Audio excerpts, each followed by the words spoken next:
esengo na yo ezokonvaincre ngai. Est-ce que vous avez vraiment esengo? Amen. Et lakisi esengo oyo ezosalaki barévélation ebino. Odi esengo no ekobenda barévélation na pokwa lelo. Alléluia. Amen. Alléluia. Amen. Il est vivant. Il est ressuscité. Il est vivant. Il est ressuscité. Qui? Jésus. Qui? Jésus. Qui? Jésus. Acclamez très fort pour le roi des rois. L'homme de Jésus. Il est là ce soir pour opérer, pour guérir. Oh, Jésus est merveilleux. Sans plus tarder, Tolingi Toyoka Malobana Nzambe, pendant que Révérend François Zopoussana, sous vos applaudissements, faites-le bien pour la gloire de Dieu.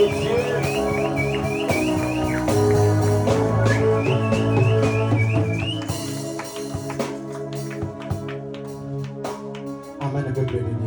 Amen. Amen, le peuple de Dieu. Amen. Ne soyez pas étonnés ce soir. Amen.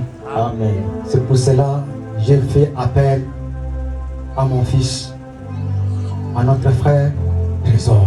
Amen. Amen. Amen. Je t'en supplie par l'amour de Dieu, ne soyez pas étonnés. N'amenez pas que non seul orgueil. Alléluia. Amen. Nous prions dans une langue où tu fais la prière, dans une langue que tu as la maîtrise, tu as la facilité de se communiquer avec Dieu sans la kin. Amen. Amen. Est-ce que prêtre Trésor, tu peux nous aider? Amen. Alléluia. Amen. Ne dites pas que non c'est l'orgueil. Bongo. Il n'y a que le François que tu connais là, qui est ton père, qui est là. Une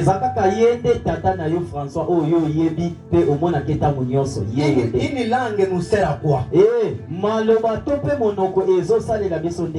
nous sert pour communiquer. Ceux qui sont partis à l'université pour étudier la langue, ils ont étudié la langue comme une science. Amen.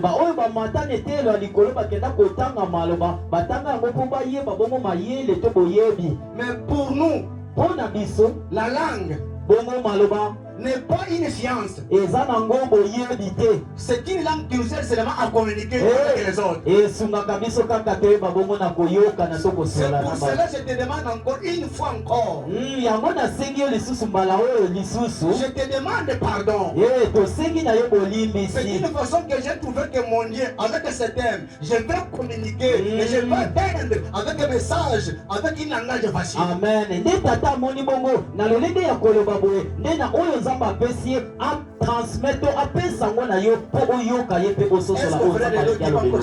Amen. Le secteur de Dieu, les chants ne quittent pas. Frère, tu peux s'approcher. Amen. Je bénis grandement Dieu. Amen. Je bénis grandement Dieu. Amen. Pour cette grâce. Pour ce grand service. Il y a dédicace. Ce qui nous amène pendant 3 semaines. Aujourd'hui, nous commençons deuxième semaine. C'est notre première journée de la deuxième semaine. C'est pour cela le Dieu que je sais te bénisse. Le Dieu mon appel te bénisse. Le Dieu qui a compris ses volontés.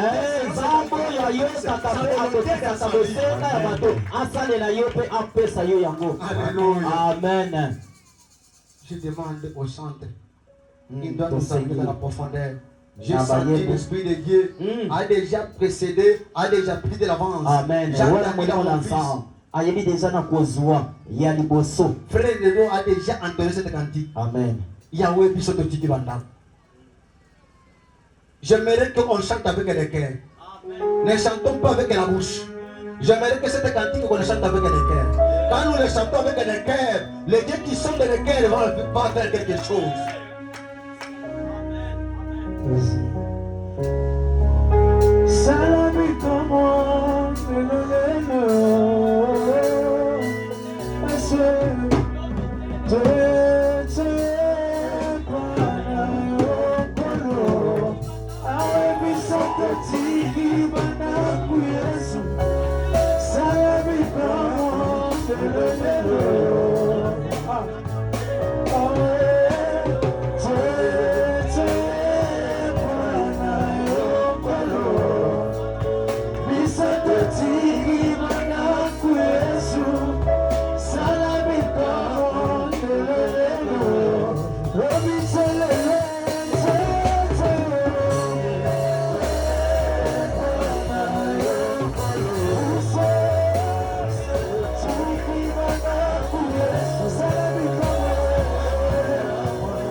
Mais ils ont venu à cause de toi.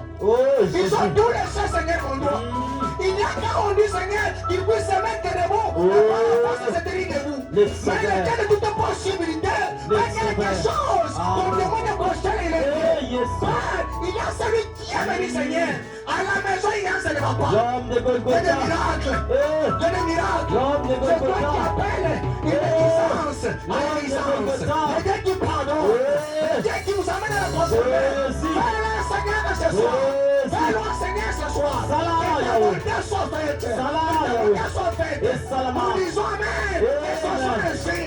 Amen. Amen. Est-ce que tu peux prendre une place? Que le Dieu d'alliance vous bénisse. Zambe oyo wapi batata basala na ye alliance apambola bino. Le Dieu de notre alliance qui nous a donné cette doctrine de délivrance. Amen. Qui te délivre. Zambe ya boyokani ya batata apambola yo. S'il y avait des chaînes soki ezalaki na bango qui avait condamné tes pieds, oyo ekangaki makolo na yo, qui avait condamné tes mains, oyo ekangaki maboko na yo, tu étais emprisonné quelque part. okangamaki to bandaki kolela esika moko. Que Dieu qui délivre les esprits, Nzambo ya kangolaka milimo, le Dieu qui délivre les corps, Nzambo ya kangolaka nzoto, le Dieu qui délivre nos âmes, Nzambo ya kangolaka qu'il ait molema, fait que ce soir, akita na poko na lelo pour que son nom po ete kombo na ye soit glorifié. ekumbama. Alléluia. Amen, amen, amen. Merci. Jésus. Je connais bien, toyebi malamu pendant première semaine, wana na semaine euti koleka les éminents hommes de Dieu, ba oyo wapi balekaki awa, il y a des évangélistes. balekaki lokola batei. Est-ce que tu connais un rôle d'évangéliste? Oyebi mosala ya motei. Un évangéliste Motei n'est pas un homme comme les autres. aza lokola bato nyonso te, N'est pas serviteur de Dieu comme les autres. aza mosali lokola basali nyonso te. C'est une personne Azali moto oyo que Dieu a placée oyo nzambe atelemisi entre là il y a des condamnations. oyo wana esika wapi bokangami À la ko porte bopesa ezali de l'Ifem. na wana na etelelo to ekotelo ya ye. C'est Dieu l'a placé là-bas Ye nde nzambe atie ye wana pour faire sortir po abimisa que le diable oyo qui a satana appelé par force, oyo azwaki na qui est makasi que non, ça n'est pas ta place.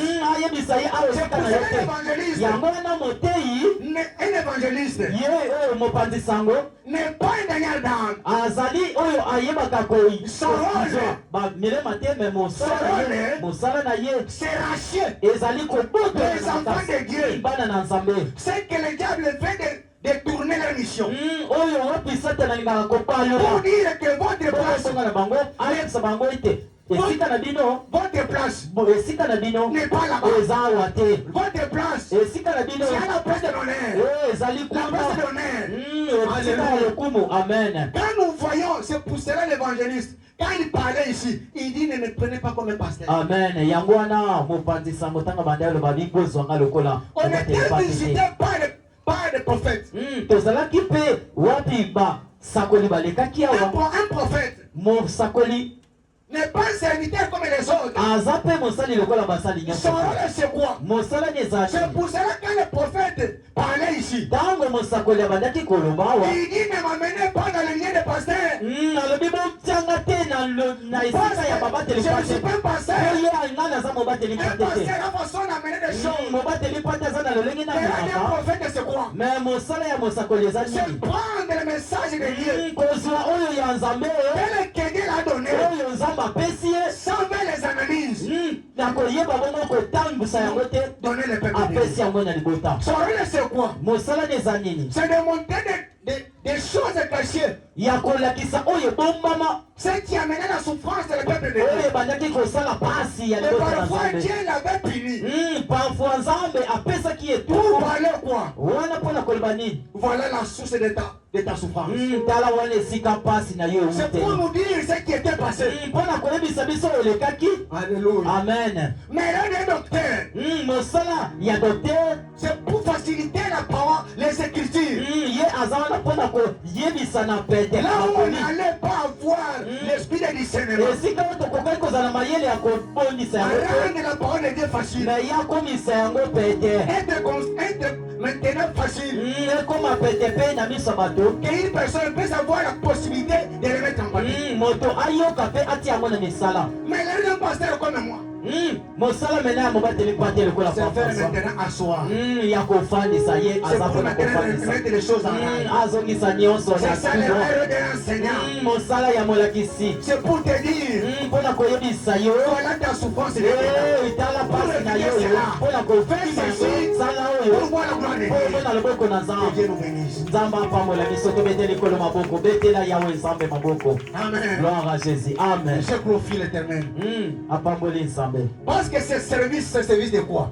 mosala oyo eza mosala ya nini? C'est le service de dédicace. ezali mosala oyo bazobonza. Dédicace, c'est quoi? mokobonza eza nini? Les saints de Dieu. basali na nzambe Ils ont donné des explications. bayebi kolakisa biso moko. Ce que je vais amener comme un pécressement dans cette tour. oyo ye alingi abakisa mwa moke likolo oyo epesama. Dédicace vient des mots de Dieu. kobonza euti na kopesa. On te dit quoi? mpona koloba nini? On te dit un service. bayebisi yo salela. On te dit un projet. bayebisi yo balakisi yo oyo ezali bongo On te projet. dit un enfant ou une personne. to bayebisi na mwana to moto moko En divinité. balobi na ye En divinité. na kokende likolo na bonzambe En divinité. na bonzambe En divinité aux esprits. pardon na bonzambe ya milambo. Milimo. Amen. Alléluia. Amen. Amen. Amen. Pour que ces esprits-là po ete milimo wana puissent prendre maintenant le contrôle de ces projets-là. eyeba bongo na Puissent kokota na prendre oyo maintenant le ebongisakima. contrôle de cet enfant. eyeba bongo na kozwa Ou de la oyo ezalaka ya personne. mwana to ya moto Ou de la chose. to mpe ya eloko. C'est pour cela yango nde nous disons chaque fois, tozoloba ntango nyonso derrière chaque chose, na nsima ya makambo oyo il y a un esprit. ezalaka na molimo Parce que moko. cette chose-là, eloko on oyo a des liens aux esprits. oyo batindiki yango mpo ya milimo. Alléluia. Amen. Mais notre particularité, c'est quoi? me nzoka nde lolenge na biso eza nini? Ce qui m'a touché, oyo esimbaki qui papa m'a marqué, oyo ebetaki ye vraimen. on ne se limite pas à ce service seulement de dédicace. basuki kaka te na kobonza. Mais nous avons un sujet de partage pendant notre dédicace. amen. bazwi mpe bongo Si nous moko sommes ya venus- eteni ya Si nous sommes kopakola. venus ici, soki toye awa c'est pour dédier toye mpo na kobonza année 2026 ane oyo à une 2026 divinité par excellence. mbona oyo wapi ya likolo oleki na molimo Qui eleki est le tout-puissant, oyo eza qui ya a likolo reçu makasi tout esprit, oyo milimo qui peut se nyonso prendre maintenant contrôle ezwa bongo de cette année konta 2026, ya mbula oyo qui quitte la nord ordinaire comme les autres. elongwa lokola Et ça bambula peut nyonso devenir eleka une année sacrée. ekoma bongo mbula moko ya Projet sika de oyo sortie ebongoma comme tout autre projet. baprojet na biso eza lokola Et ya le kala projet te est devenu maintenant sacré. ekoma mena ya kobombama. Que ça soit nos services, amen. que ça soit nos santé. oyo Que mon Dieu nyonso ezala misala mpe banzoto na biso. Que mon Dieu vous bénisse. Eh Nzambe na biso apambola yo. C'est ce qui était là. Amen. Yango nde elekaki awa. Yango Voilà elekaki. l'efficace. Amen. Mais une chose particulière Mais eloko moko ya vraiment motuya qui m'a touché, oyo esimbaki papa qui m'a fait trembler, oyo elengisaki ye c'est le sujet ezalaki bongo mama na likambo qui nous fait marcher pendant notre éducation. oyo etambwisi biso na kobonzama oyo La conquête des bons. kobunda mpo na kobotola mboka na ebona La conquête des bons. kobunda mpe kobotola mboka na ebona Et bon, c'est quoi? ebona eza nini C'est une ligne de ville ezalaki bongo moko ya bamboka que parmi la terre de Canaan, moko ya biteni ya mboka ya kanana parmi ce pays de Canaan, oyo mboka oyo nzambe alakaki bana israele moko ya biteni na que yango Dieu avait promis son père. oyo nzambe alakaki bana ye Mais ils avaient eu la chance bango bazwaki ngolu d'entrer dans cette terre promise. ya kokota na mboka elelaka Mais ils n'avaient pas de contrôle de tout le pays. bazwaki bongo te kobonzama nyonso ya mboka wana Ils étaient limités quelque part. basukaki bango quelque part C'est l'ordre que Dieu avait donné. oyo wapi nzambe ayebisaki Ils ont bango fait pas le partage. bayebi bongo na kokabola C'est l'ordre de Dieu. par rapport oyo nzambe En alobaki faisant le partage, ntango bakaboli il y avait des tribus de bikolo etikalaki qui étaient restées, oyo etikalaki qui ne vont bénéficier. bapesaki bango eloko Est-ce que ce n'est pas te ton cas?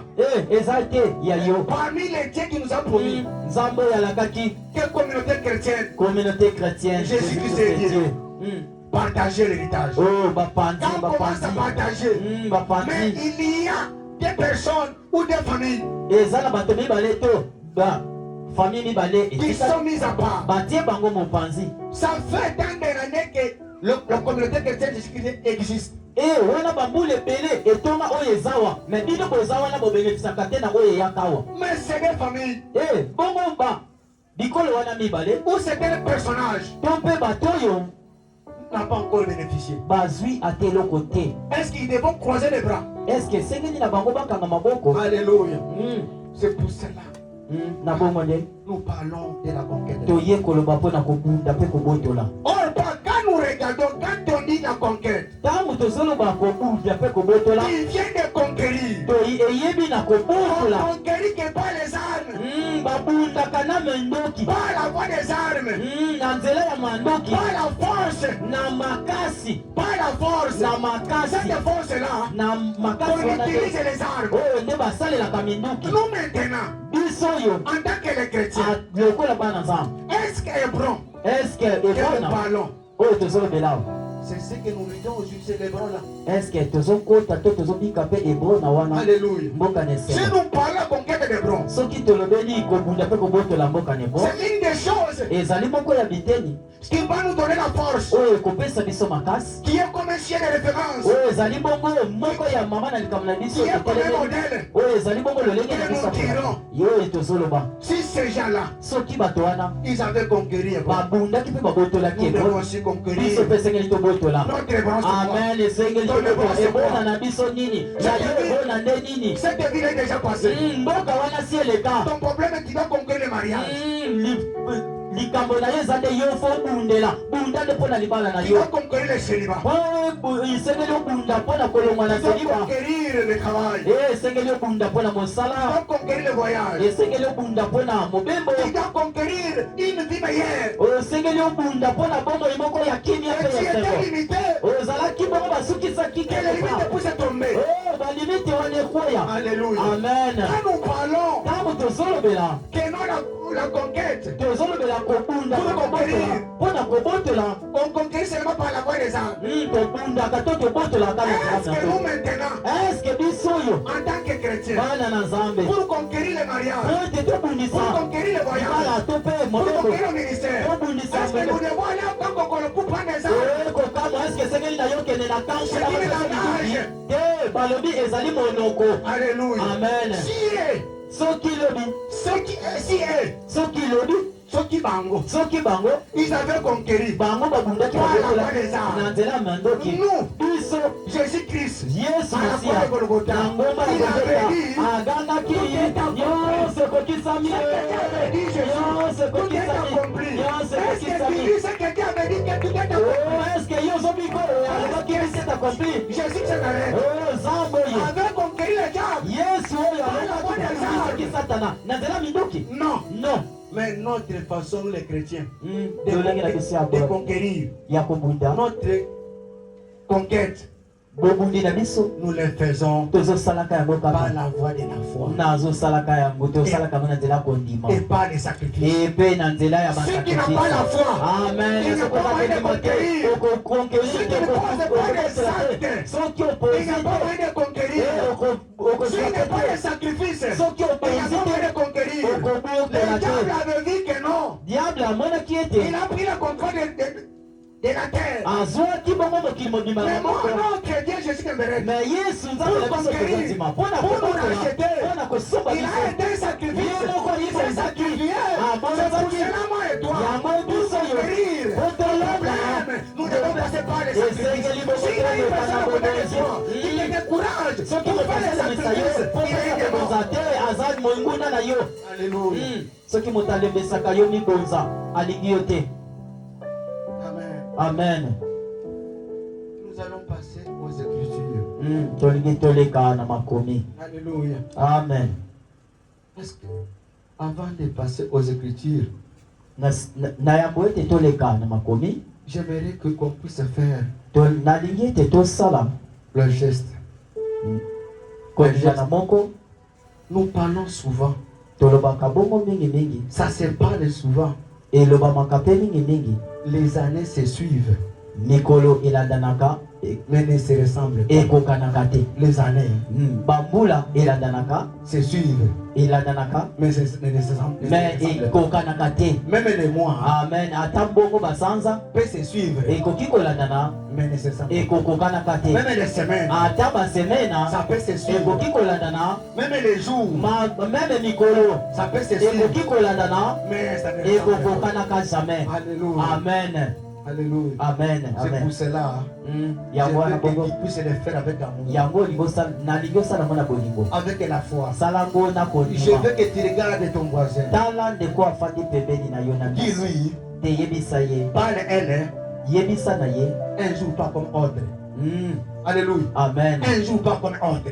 lelo lokola bato nyonso te Alléluia. Un jour pas comme ordre. lelo lokola mikolo nyonso te Mokolo ya lelo. Ya lokolo mikolo nyonso te. amen Alléluia. Et fais-le bien. yebisa ye Mokolo ya lelo eza lokola mikolo nyonso te C'est ça notre sous-thème que nous parlons ce soir. Berger, le jour Mokola lelo eza lokola mikolo nyonso c'est ça mon amen sous-thème. amen Aujourd'hui, eza lokola ya bato te fais-le bien. amen Maman Janine, lelo la journée eza d'aujourd'hui, lokola lobi tu te peux commettre le jour. mardi ya lelo eza lokola mardi elekaki te mokola lelo eza lokola elekaki lobi te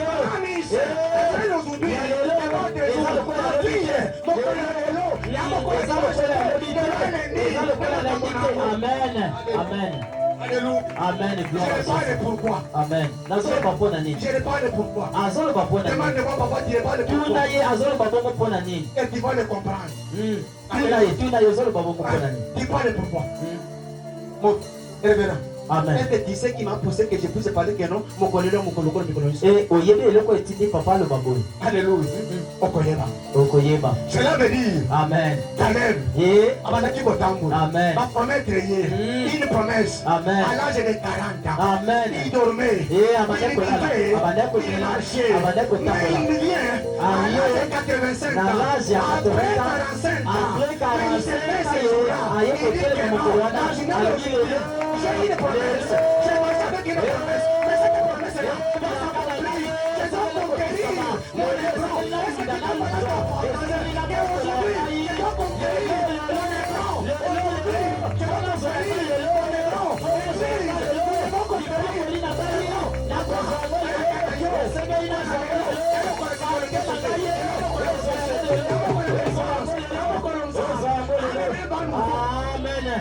amen lelo kopepa sika amen que mon Dieu te bénisse.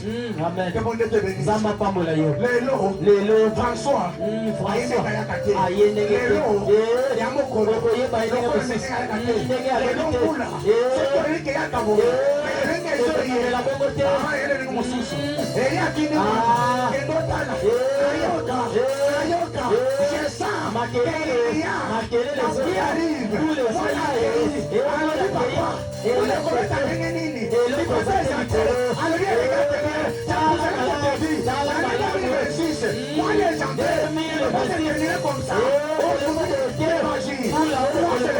si tu crois que ce soir,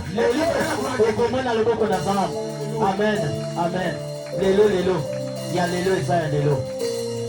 Amen. Josué chapitre 14. Josué chapitre 14. Révérend, qui va activer le micro. Josué chapitre 14. On va commencer au 5e verset. Amen. Jusqu'à 14e verset. Amen. Josué chapitre 14, verset Laissez-moi. 5. Non, non. Toi qui n'auras pas le temps de lire. Amen. Parce que ça deviendra une lourde charge. Laissez révérend Patrick Amen. faire la lecture. Toi qui dois interpréter. Tu ne vas pas interpréter directement ce qu'il va lire. Tu vas interpréter moi ce qu'il parle. Amen. Alléluia. Amen. Est-ce qu'on peut se tenir de... Totelemi. Josué chapitre 14, Amen. le verset 5, nous lisons au nom de Jésus. Amen. Amen. Nous lisons au nom de Jésus. Amen. Les enfants d'Israël se conformèrent aux ordres que l'Éternel avait donnés à Moïse. Mon frère, ma soeur, écoutez bien. Les enfants d'Israël, on dit quoi? Alléluia. On dit quoi? Ils se contentaient.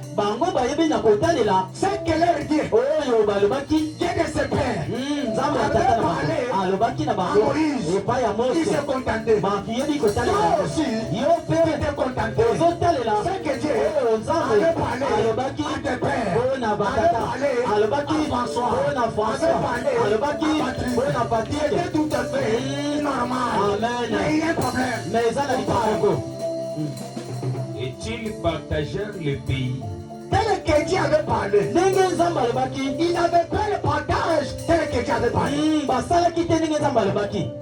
Les fils de Juda s'approchèrent de Josué. Écoutez bien, écoutez bien. Amen. Est-ce que vous Est-ce que vous tu m'écoutez bien? On dit quoi? Répète. Les fils de Juda s'approchèrent de Josué. Les fils de Juda s'approchèrent. Auprès de qui? Auprès de Josué. Laissez-moi te dire, les années se suivent. Mais les jours étaient là. Mais il y avait 40 ans. Mais ça devient 45 ans. Maintenant, Caleb, les Dieu me avait 85 ans. Mais pendant ces temps-là de richesse, ils étaient où? Pour s'approcher devant Josué. Ils étaient où? Pour se révolter. Il avait une promesse. Il avait une prophétie. Mais il trouvait ça normal. Il avait aussi une promesse. Et avec une promesse, il trouvait ça normal. Est-ce que tu peux lever? C'était une distraction. Ou c'était mauvaise pensée. Oui, ne comprenez pas. C'est pour ça que je te dis. Aujourd'hui, un jour, Mokolowana, Malamuki,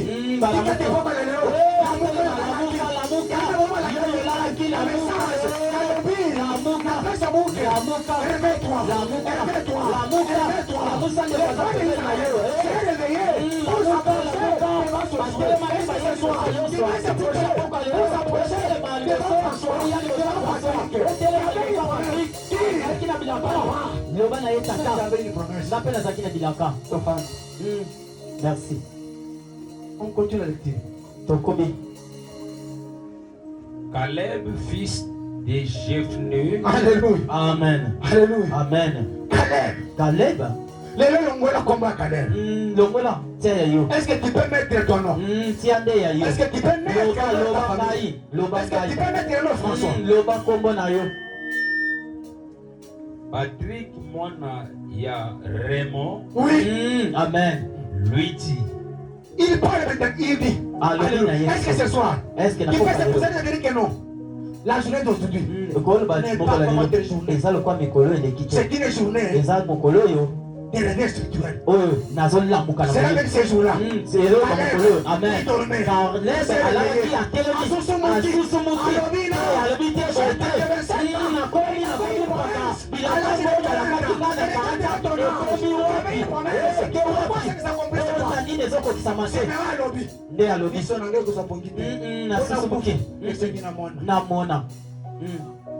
Tu sais bien que l'Éternel a déclaré à Moïse. Alléluia. Amen. Il s'approche maintenant de Josué. Et il sait bien que l'Éternel, le Dieu tout-puissant, le Dieu d'Israël, le Dieu de nos pères, avait parlé à Moïse. Est-ce que ce soir, il va s'approcher? Dis de François. Il avait déchiré l'ordonnance de loi. Ceux qui sont tristes sont devenus de la créature. Mais pourquoi? Ça ne change pas.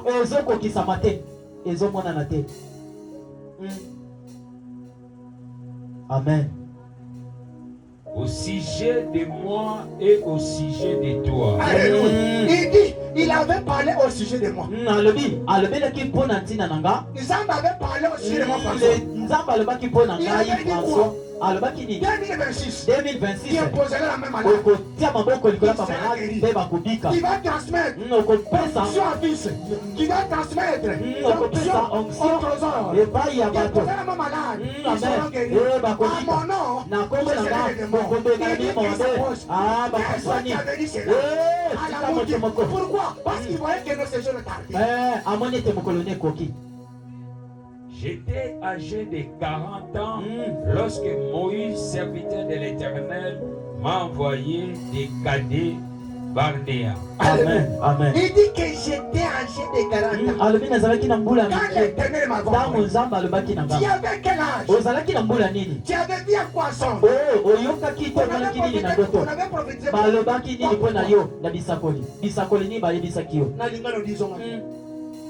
Amen. Caleb azongi moto. Azongi Jika. Est-ce que n'importe quelle église est azonga Jika? Merci papa. Alamuki na bongi. Et je lui fis un rapport avec droitier de guerre. Quand Dieu m'a envoyé, allez espagnol, va inspecter cette ville-là. Que je vous ai dit les nous quand j'étais parti, j'étais parti avec droitier. Et regarde ton enfance. Et regarde ta vie. Qui agit selon la logique de Dieu. Mais ils ont tambour la patate.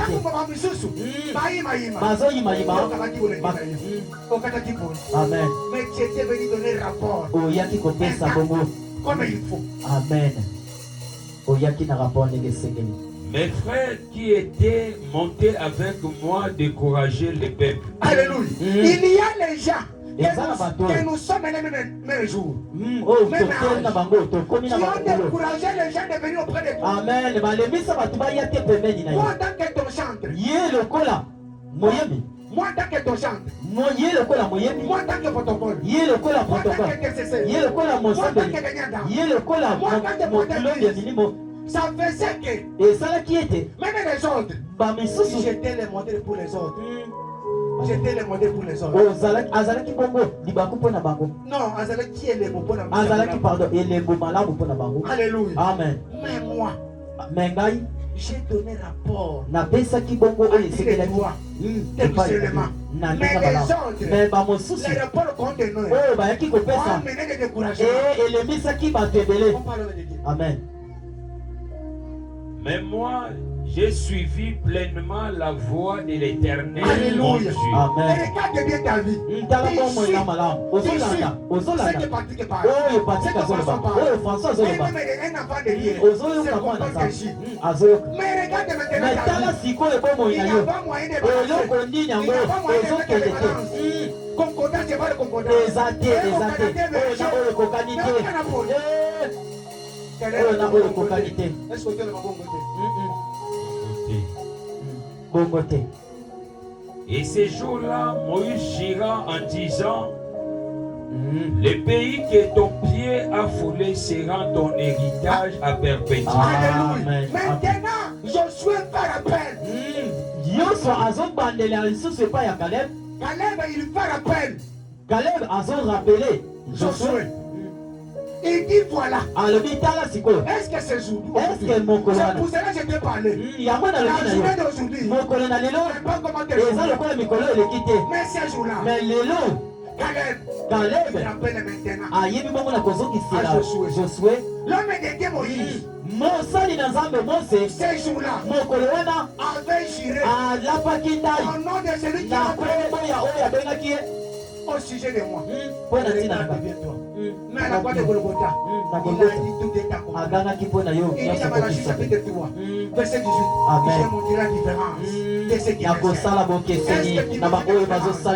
tu vas ce soir? Amen. Est-ce que vous connaissez la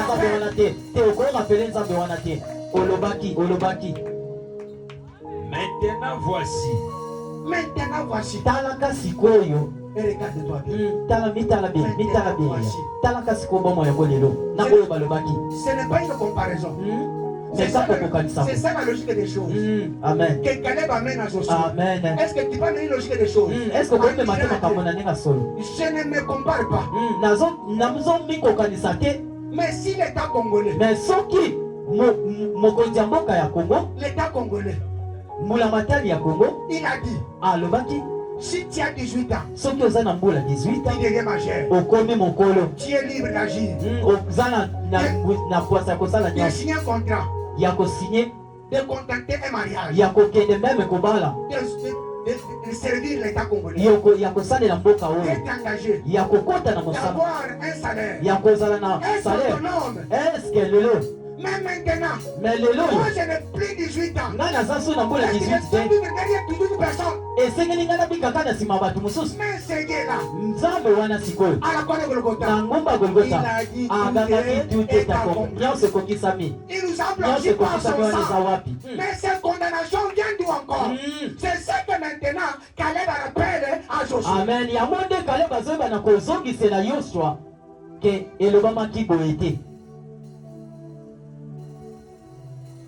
Amen.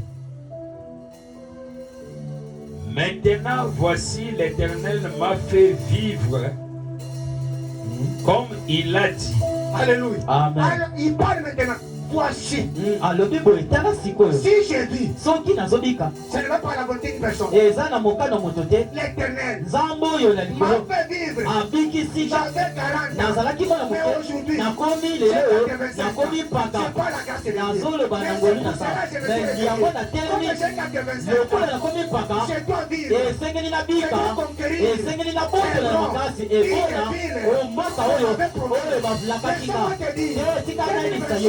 C'est moi de janvier. C'est moi de janvier. Cette semaine, ce service ne peut pas se terminer. Amen. Amen. Écoutez-moi bien. L'année 2026. L'année 2026. Moula oya 2026 n'est pas 2025. Et en 2025 si Dieu m'a fait grâce, asalaki je n'étais pas mort en 2025. Azalaki na moula azala mote na qui va parler en 2026. Amen. Asadi ngolo akoma pe azala parmi bato bazala boulot. Janvier 2026. Lelo ya komi le 27 janvier 2026. Ce soir, na pokwa na lelo. Je suis sélectionné parmi le devant. A telemi na kati ya bato na bomo. Ce n'est pas pour rien. Eza po na pamba te. Amen. Yo pozobika pona pamba te. Te na bakise lelo yo pozobika pona pamba te. Okomisi lelo pona pamba te. Zambo ya komisio lelo a komisio na pamba te. Amen. Je suis encore vigoureux. Je suis encore avec la force. Je suis encore vigoureux.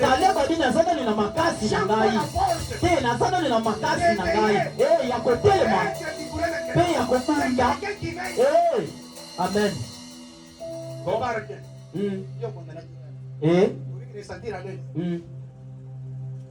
Kokam.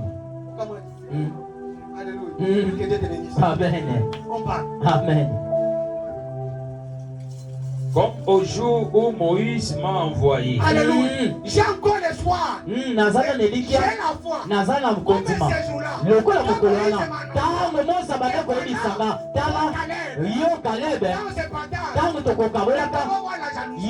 Parce qu'il y a une ville. ezaka mboka moko oyo ezaka mpona yo Il monte.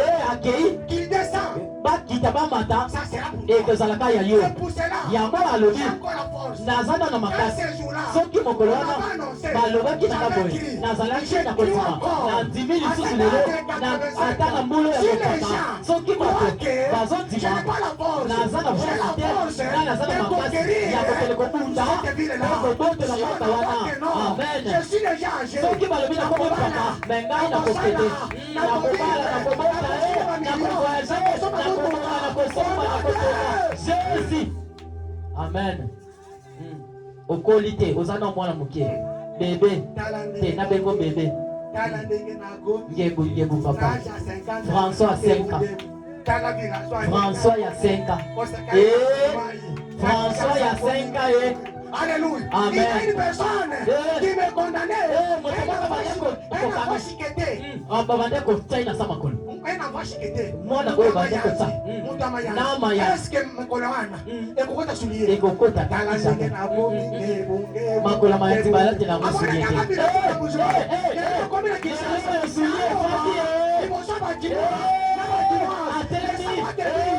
N'est jamais fini. Amen. N'est jamais fini. Et si Qui t'avait condamné? nani akondalaki nani alobaki okobonga te kobala te kalebe nakula ya bopaka balakaki ebona azalaki kobunda ye te alobi na yo okobunda okozwa okozala sile ya botatoli ya nzambe te mosala okoleko boye te mosala ekoleko boye te azozongisa ntango nyonso mosala ekoleko boye te amen amen ekosilela o boye te bakisa amen na bien pardon bakisa amen na bien lobe ekolekanga boye te ekoleka yo boye te amen tika bayebisa yo tika yayebisa yo lelo okobunda mpe koboto amen ebona na yo okobunda seliba okobunda baoyo batemo na yo batelemela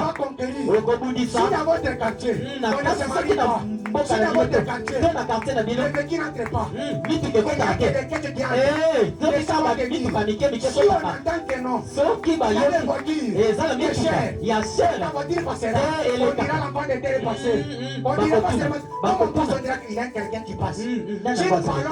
soki bazoloba nzambe na biso abengaka ezalaki ezala alokota atomboli alokota atombola yo mbula oyo atombola yo amen amen ekoyela okana na nzela basacrifice mibonza mpe bonzela nzambe. J'ai autant de force que j'en avais alors. Alléluia. Amen. C'est pour cela, je te dis, aujourd'hui, la journée d'aujourd'hui mokola lelo n'est pas comme autre. eza lokwa ya lobi Il dit la personne de 85 ans. alobi ngai tata mpaka boye naza nao na makasi Ce qui kutu petit à 20 ans à 50 soki ozomeka nakolakisa. Je vais l'amour. amen nakoniata ye nakoniaka ye kutulo Il va saigner. Quand akosede je le donne, soki il va nandiki ye saigner. moko akosima Soki mokila napesi ye soki napesi ye akokokoresiste te tika pokwa na lelo okotika bango bibotu na pokwa na lelo jésus bibotu bongisa bya bibotu bongisa bibotu conquérir, ce n'est pas chose facile. eza ya pete te Yana bitumba. bitumba Lelo ya mokolo mikolo nyonso. eza lokola ya mokola bibetu. lelo mokola bibotu. bakozwa bibotu Mine kolongwa. mine kobukana Mise kopima bango. bakotuna bango yoko yo te Soki ba sélectionné parmi les synthèses de la église. Bako sélectionné lelo. bakozwa yo Tikana bisayo. amen Soki omoni il y a un gardien de 20 clubs. Aumela katina 20 clubs. Abengami na Congo ya asali akomi congolais camerounais. Et tu peux s'appeler ce nom là. Alléluia. makakumbo Lukonge kwa wenye ina vita. Na kanishima chema bete na mazero. Wana putu terezo tout fait tout flanc. Mais Lukonga ya bien kotate. Un moment donné, bi moko mputu abeta ta. Kwa kota me Lukonge andima ko bonzelo ngina yo. Amen. Asisa ma chema ilo ya kovim. Mais bien kotate. Kana bisayo.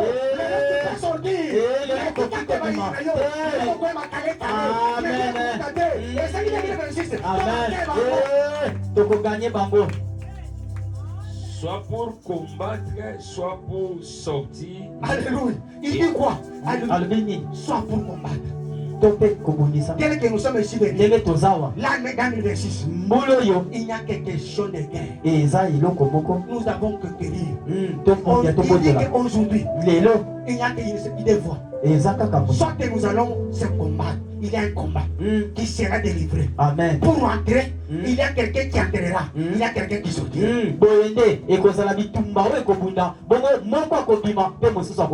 Parce que pendant ce temps-là, quand on regardait ce qui était comme habitant de cette ville-là, c'était les Ngambé.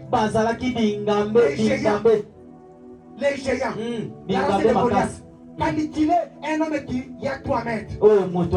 Mais maintenant, un François qui n'a pas même 1m80. Alléluia. Mais qui dit aujourd'hui, il aura seulement il a dit seulement des actions. D'entrer et de sortir. Est-ce que tu peux me permettre? Je peux ouvrir une parenthèse. Pendant une minute.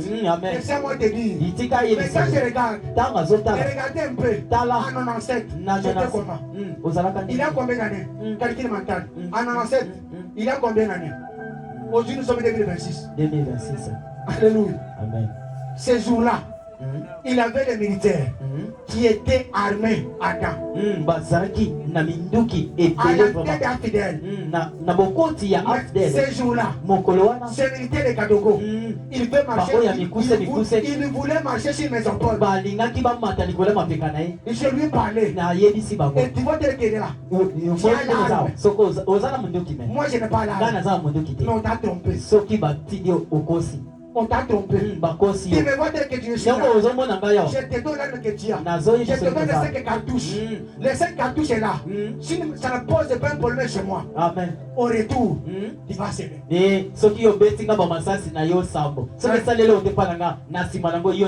Alléluia. Amen. Mais les militaires me regardent. Il dit que j'ai entendu des gens de fétiches. Mais aujourd'hui, je viens féticher. Et regarde même comment votre taille. Et regarde ta masse. Mais si moi je parle de s'affronter avec toi, corps à corps, il n'y a pas même 30 secondes. Mais j'ai encore l'arme. Moi je dis, je ne donne pas de minutes. Si tu continues à parler encore, je te touche. Il dit non, pas. Alléluia. Est-ce que c'est aujourd'hui? Il y a quelqu'un qui veut parler au témoin de sa famille, au cinéma, à la maladie, à la souffrance,